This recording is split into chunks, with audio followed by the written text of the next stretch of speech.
As a radiographer, you'll come into contact with loads of patients throughout the hospital and throughout the patient journey.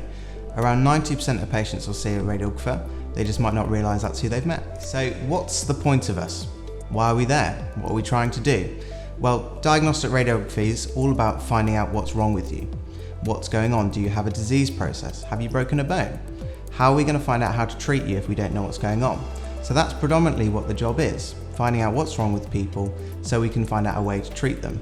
We'll then be looking at their entire journey through their treatment and hopefully for cure or remission to find out, has the treatment that we had worked, and can we move on to something else and improve the quality of life for all the patients.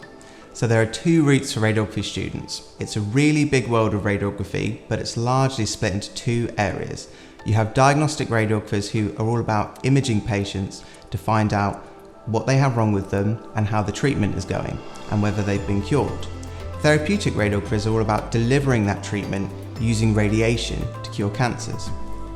Most people just know radiographers as the person they see when they need an X-ray, when they've fallen over and broken a bone. However, there's a much bigger world out there and lots of different specialties for you to get involved in.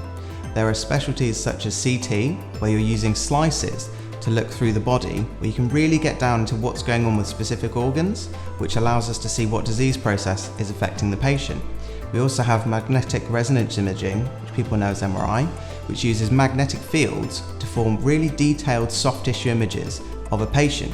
And again, this allows us to look at different disease processes, lots of things to do with the spine and the neck, and all the nerves and everything that's involved with the anatomy of a patient that might be wrong with them. So to be able to study to be a diagnostic radiographer, there are several different qualification routes available to you. You can go down the route of doing A-levels, which ideally would include a science subject.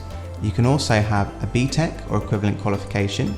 If you're considering a career in healthcare, you're a caring person who's technically minded, then diagnostic radiography could be the career for you.